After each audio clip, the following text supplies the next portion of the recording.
Hello everyone, welcome to my channel. இன்றைக்கி நம்ம standard 9 exam 7 பார்க்க போகிறோம். என்ன கொடுத்துருக்காங்கன்னா, write the all the subset of ஏன்னு கொடுத்துருக்காங்க. ஏங்கிற செட்டில் மொத்தம் ஏ பின்னுட்டு 2 எலமெண்ட் வந்து கொடுத்துருக்காங்க. அதுக்கு சப்செட் வந்து எழுத சொல்லியிருக்காங்க. அதனால் நான் என்ன ஆன்சரில் எழுதுறேன்னா, சப்செட் ஆஃப் ஏ, அதாவது ஏவோட சப்செட் கேட்டதுனால சப்செட் ஆஃப் ஏன்னுட்டு போட்டேன். எப்போவுமே சப்செட் வந்து எழுத ஸ்டார்ட் பண்ணுறப்ப எப்படி ஸ்டார்ட் பண்ணணும்னா, நல் செட்டோட தான் வந்து ஸ்டார்ட் பண்ணணும்.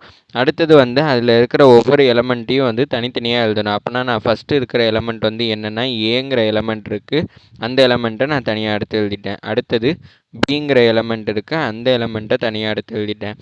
அடுத்தது இந்த 2 எலமெண்ட்டையும் சேர்த்து எழுதணும், ஏ கமா பி. இப்படி தான் வந்து ஒரு செட்டுக்கு சப்செட் வந்து எழுதணும்.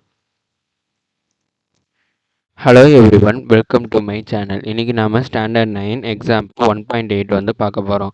என்ன கொடுத்துருக்காங்கன்னா, வெரிஃபை பண்ண சொல்லியிருக்காங்க. ஏ பின்னு 2 செட் வந்து கொடுத்துருக்காங்க. 2 செட்டுமே டிஸ்ஜாயின் செட்டாங்கிறத வெரிஃபை பண்ண சொல்லியிருக்காங்க. டிஸ்ஜாயின் செட்டோட கண்டிஷன் வந்து என்னென்னா, A intersection B equal to null set வந்து வரணும்.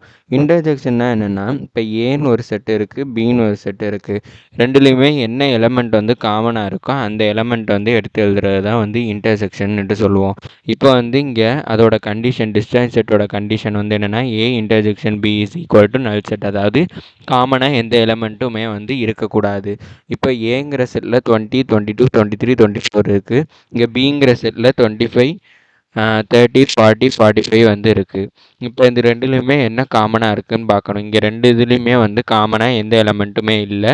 அதனால் இங்கே இன்டர்ஜெக்ஷனோட வேல்யூ வந்து என்ன வந்திருக்கும்னா நல் செட்டுன்னு தான் எனக்கு கிடச்சிருக்கும். அதனால் இங்கே எனக்கு கண்டிஷன் வந்து ப்ரூவ் ஆகிருக்கு. என்ன கண்டிஷன் வந்து ப்ரூவ் ஆகிருக்குன்னா, ஏ இன்டர்ஜெக்ஷன் பி வந்து எனக்கு நல் செட்டு தான் கிடச்சிருக்கு.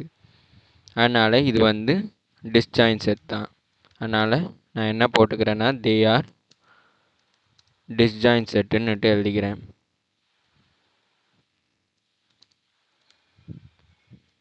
இதோட இந்த வீடியோ முடியுது. தேங்க்யூ.